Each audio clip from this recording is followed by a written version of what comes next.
Pamella, an actress and mother of a 3-year-old boy, had a near-death experience during her son's birth. She chose a home birth and had a strong intuition that her son would be born without the presence of a midwife. During an emergency curettage, she witnessed a multicolored universe where angels, luminous beings, and her own son's spirit formed an impressive dimensional portal.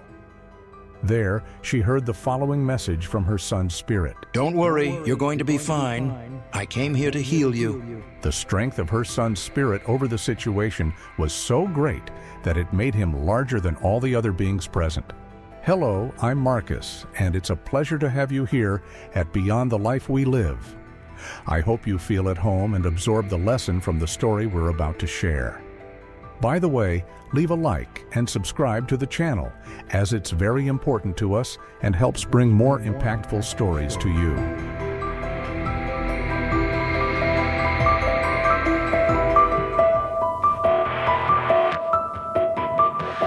During labor, which was very fast, the midwife didn't arrive in time, and the baby was born without her presence. The midwife arrived only 15 minutes after the birth, when Pamella was having contractions to expel the placenta. Amidst the confusion, the midwife pulled Pamella's umbilical cord, causing her a lot of pain.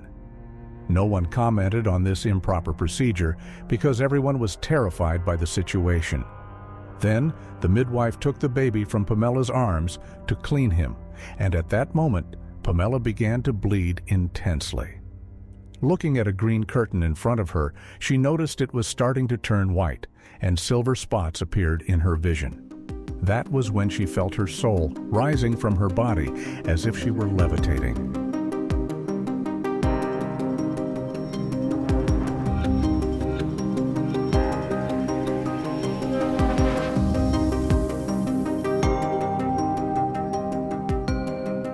As she ascended, she realized her hearing had changed.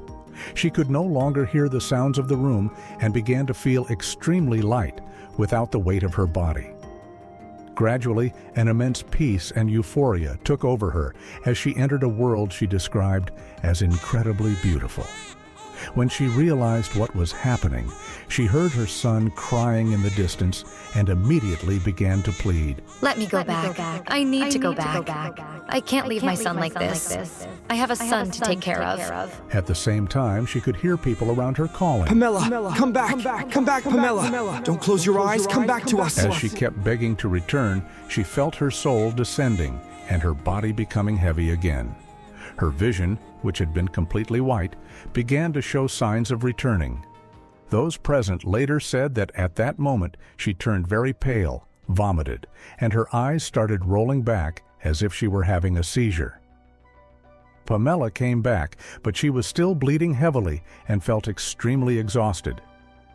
She asked the midwife if it was normal to bleed that much, and the midwife said yes. For the next 2 days, Pamella was in very bad shape at home. She couldn't get up or hold her son, and any movement she made felt like it would shut her down again. After 2 days in a weakened state, a chiropractor who had come to treat the baby's grandmother noticed her extreme paleness and recommended that she go to the hospital for a blood test. The exam was scheduled for the next morning, but as she was getting weaker, the baby's father and the midwife decided to take her to the hospital that same night. When she arrived, the doctor was alarmed by her extreme paleness. The blood test revealed her levels were at 4, while blood transfusions usually begin when levels drop to 8. Pamella was immediately admitted and received 4 units of blood. However, since the hospital in Cunha didn't have an adequate medical team, she wasn't examined to determine the cause of the hemorrhage. After 3 days of hospitalization, receiving transfusions to stabilize her blood count, Pamella was discharged and returned home. She still felt very weak and strange, with the sensation that something was wrong with her body. At times she cried, begging for someone to take that awful feeling away, without knowing exactly what she wanted to be removed. About 10 days after her son's birth, Pamella suddenly developed a high fever. She returned to the hospital, where the doctor suggested there might be retained placenta in her uterus. Pamella disagreed, saying the midwife had assured her that the placenta had come out whole. The doctor then ordered an ultrasound, but since the hospital didn't have the necessary equipment, she would need to travel to another city. The exam was scheduled for 5 days later. On the 15th day after childbirth, while breastfeeding her son on the couch, Pamella felt a mass of blood coming out of her intimate area. Since she was wearing an adult diaper due to continuous bleeding, she quickly handed the baby to someone else and knelt on the floor. Lowering the diaper, she saw blood pouring out like an open faucet. Realizing the severity of the situation, they rushed to the hospital immediately.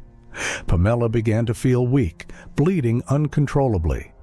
During the ordeal, she blacked out and only regained consciousness at the hospital where she had been treated previously. Coincidentally, the same doctor who had treated her before was there.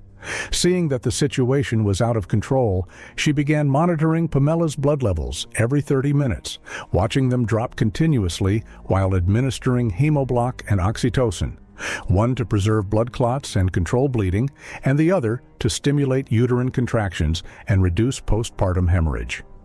However, these medications failed to stop the bleeding. The doctor contacted the town's gynecologist, who wasn't available since he only attended once a week. He suggested that Pamella's uterus might not have contracted properly after childbirth, or that there could be retained placenta. Since the hospital lacked the proper facilities to handle the situation, the doctor urgently contacted a hospital in a neighboring city and arranged for Pamella to be treated as soon as she arrived. However, before releasing her, she insisted on administering a unit of blood, fearing that Pamella wouldn't survive the trip. During this process, Pamella bled intensely for about 4 hours at the hospital. The nurses were terrified, commenting that women with just 1 hour of uterine hemorrhage usually died, while Pamella remained alive and talking. They brought her son to the hospital so she could breastfeed him, and around 7 or 8 p.m., they placed her in the ambulance with 2 units of blood. At that point, the bleeding had slightly subsided. Before leaving, the doctor warned that if her uterus didn't contract after the curettage, they would need to open her abdomen and remove it. Worried, Pamella prayed intensely during the journey, asking for her uterus to be preserved.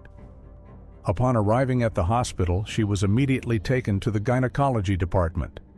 A resident doctor performed a pelvic exam and found that Pamella was 6 centimeters dilated and still had a lot of retained placenta.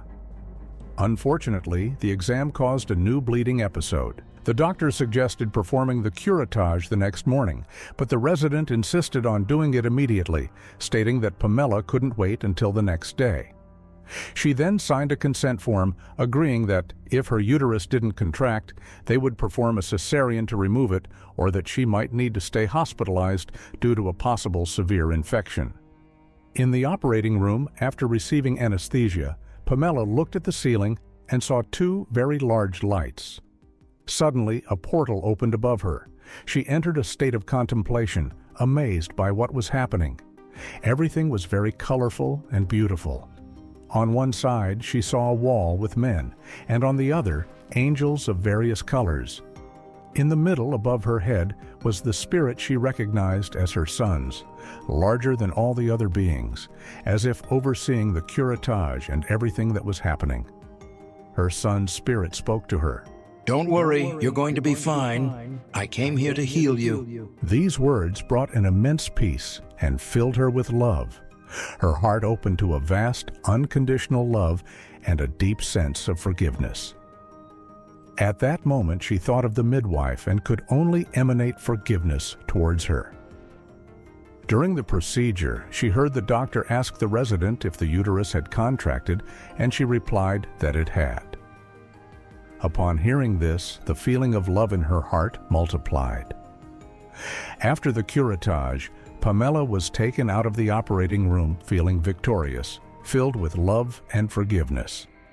She was eager to see her son the next day, but the situation took an unexpected turn. The following morning, several residents and the chief of the hospital entered her room, alarmed, and informed her that she had a severe infection.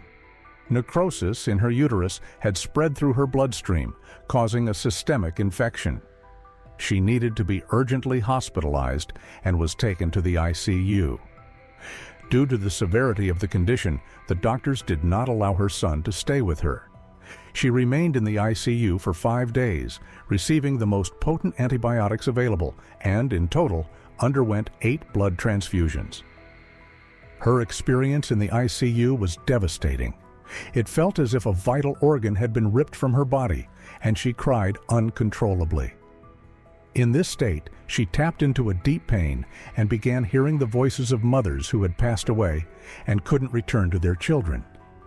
These mothers told her that she would be fine and would return to see her son. They explained that they were there to support her but couldn't leave because the pain of leaving their own children was too great. 12 days later, Pamella was finally discharged and went home.